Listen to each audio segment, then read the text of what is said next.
Halo teman-teman semua, bagaimana kabarnya hari ini? Semoga sehat selalu ya dimanapun kita berada.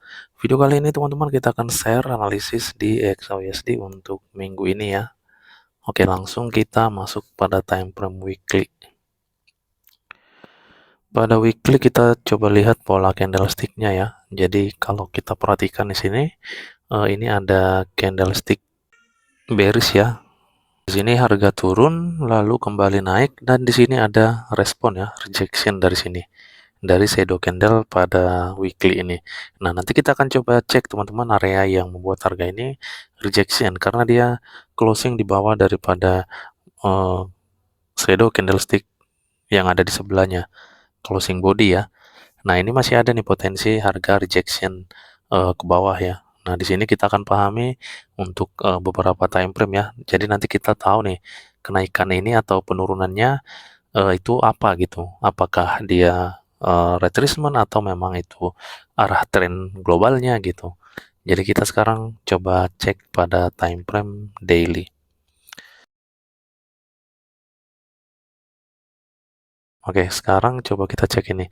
Nah, untuk break obstructor terakhir pada daily itu ada di zone ini. Jadi untuk areanya itu dari atas ini sampai ke bawah ini. Nah, selama zone bawah ini tidak berhasil di break, selama itu juga harga masih buy teman-teman. Oke, jadi jikapun ada penurunan seperti ini hanya retracement. Oke, sekarang kita akan coba cek teman-teman pada area shadow yang ada di sini. Nah, di mana di sini kan ada dia rejection ya. Nah, ini kita akan coba lihat area apa yang membuat harga rejection ya, karena di sini ada retracement ini masih potensi retracement ini. Oke, sekarang coba kita masuk pada time frame H4. H4. Nah, di sini ternyata ada order block ini ya. Coba kita cek ini. Oh, ini ya.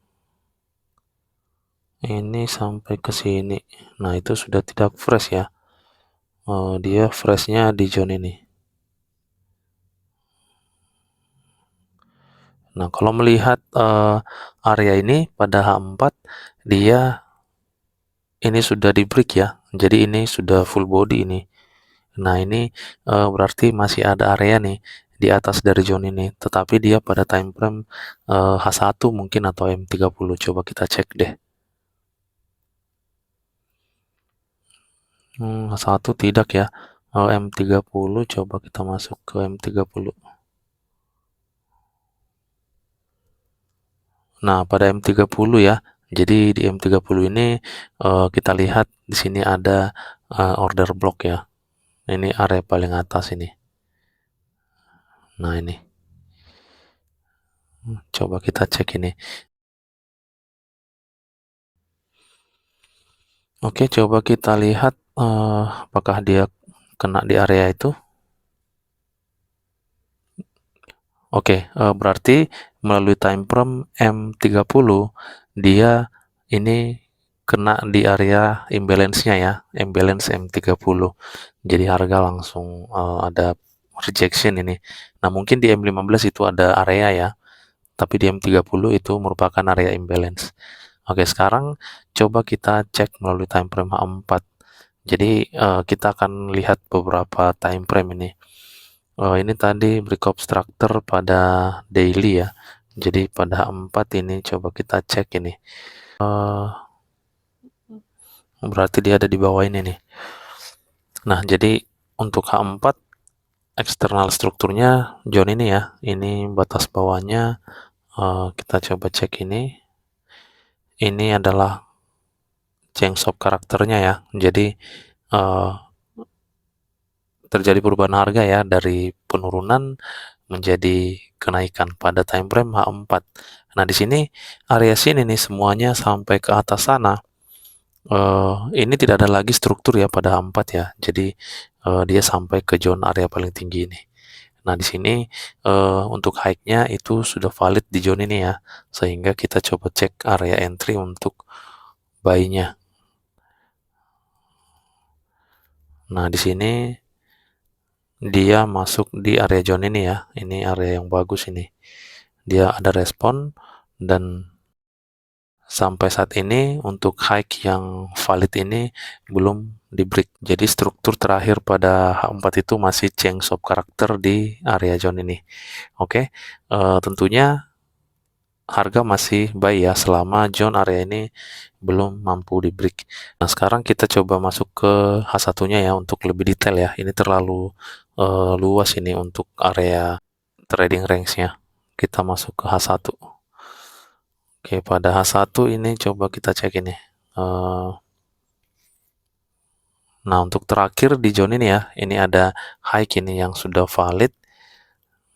Nah, ini high-nya valid dan berhasil di break ke atas.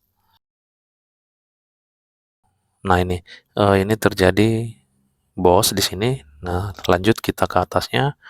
Ini juga merupakan high yang sudah valid. Nah, di sini berhasil juga di break ke atas sehingga terbentuk break obstructor di area ini.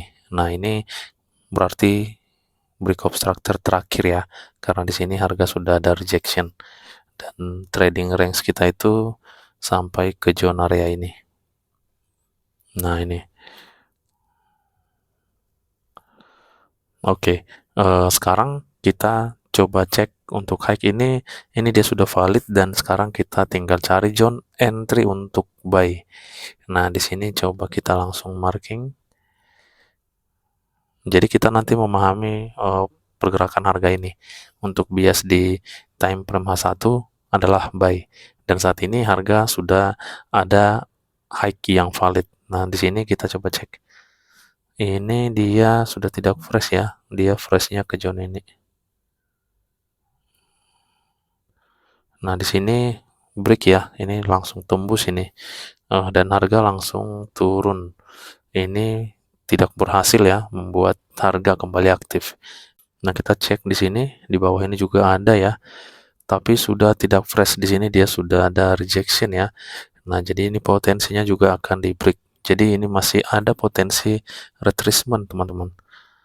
Oke, ini sekarang kita coba cek yang price-nya tidak ada lagi ya. Jadi zone area di H1 ini untuk buy-nya tidak ada lagi yang bisa kita gunakan ya menurut analisa saya, teman-teman. Karena di situ semuanya areanya sudah tidak bagus ini. Ini semuanya sudah tidak fresh ini. Jadi kita hati-hati untuk entry buy. Ini masih kuat potensinya akan di break.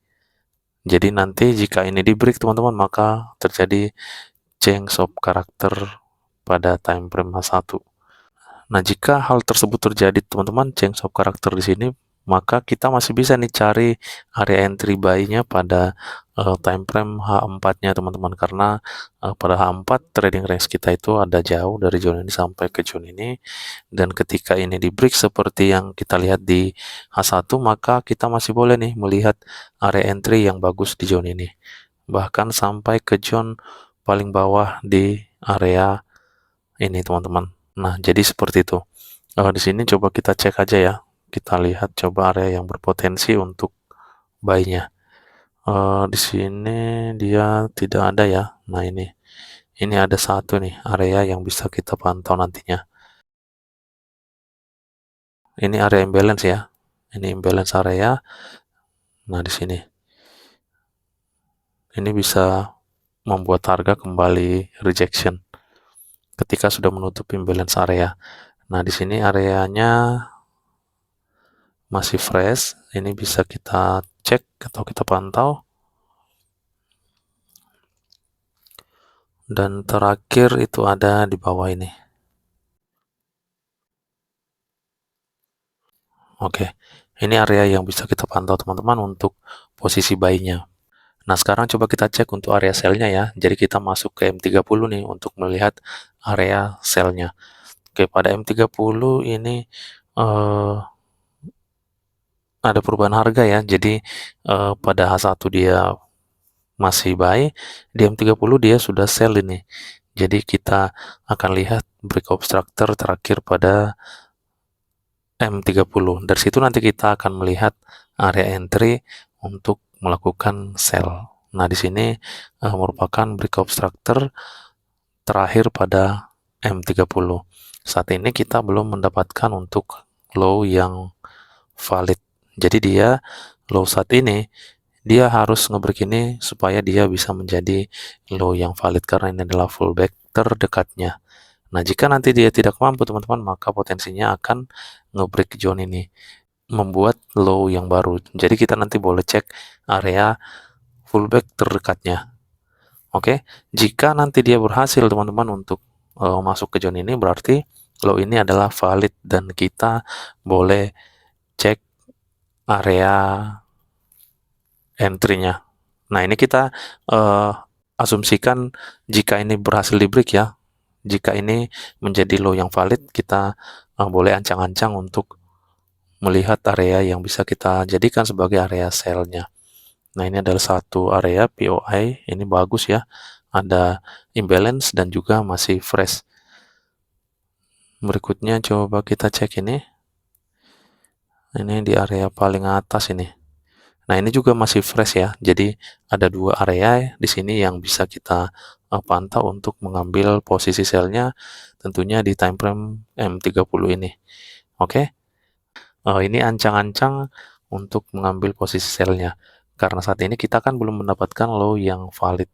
Jika seperti yang kita maksud di awal tadi, dia malah membuat low yang baru, maka kita tinggal cari area pullback di zone ini dan kita cari juga area yang baru ya untuk area entry-nya. Bisa aja dia nanti membentuk area entry yang baru pada zone terdekat ini.